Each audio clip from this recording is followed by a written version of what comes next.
असेल, या महाराष्ट्राच्या मातीला जी गद्दारी कधी सहन होत नाही त्या गद्दारीची गेल्या काही दिवसात लागलेली कीड असेल, या सगळ्या अभद्र गोष्टींची खरं तर आज होळी केली, जेणेकरून महाराष्ट्राच्या सर्वसामान्य जनतेच्या नशिबात ही होळीनंतरची जी धुळवड असते तशी ती आणि नंतर रंगपंचमी असते ती रंगांची उधळण असेल। राजकीय धुळवड सुरू आहे, या धुळवडीत तुम्हाला एक चकवा बसलाय महादेव जानकरांचा।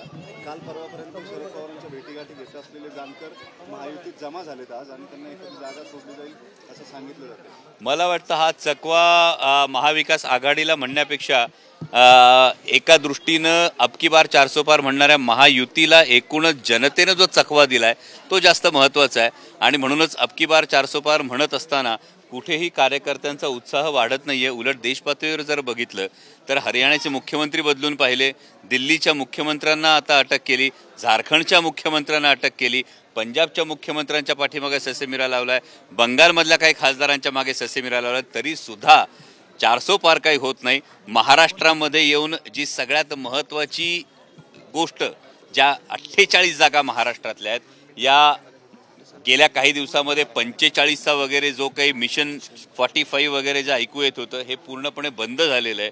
इतकंच नाही तर शिवसेना फोडूनही हा आकडा गाठता येत नाही, राष्ट्रवादी काँग्रेस पक्षामध्ये फोडाफोड करून हा आकडा गाठता येत नाही, महाराष्ट्र नवनिर्माण सेनेला सोबत घेऊनही आकडा गाठता येत नाही आणि त्यामुळे लहान लहान घटक पक्षांना सुद्धा आता सोबत घेण्याची वेळ ही महायुतीवर आली। यातून आपल्याला एकूण महाराष्ट्राच्या जनतेची मानसिकता काय ती समोर दिसते।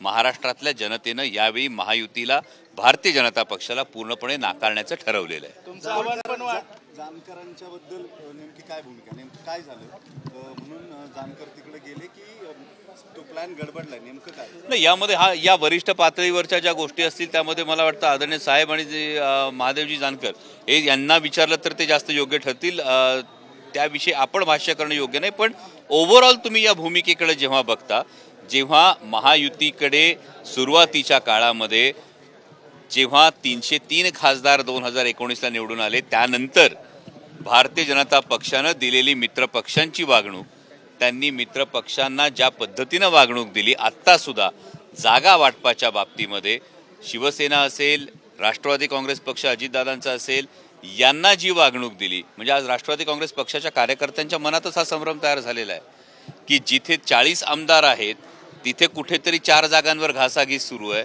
आणि 1 किंवा 2 आमदार असणाऱ्यांना 1 किंवा 2 जागांची चर्चा सुरू आहे। मग 40 आमदार असणाऱ्यांचं नक्की वजन काय, हा प्रश्न त्यांच्या कार्यकर्त्यांच्या मनात निर्माण होणारच आहे ना। त्यामुळे मला वाटतं ही आलबेल नसलेली परिस्थिती महायुतीत जास्त आहे। शिरूरमध्ये तुमचं आव्हान वाढलेलं आहे। 27 तारखेला 26 तारखेला आढळराव पाटील अजित पवार पक्षात प्रवेश करतात आहे, मात्र एकूणच 3 खासदार राहिलेले आता पुन्हा तुमच्या समोर घड्याळ चिन्हावर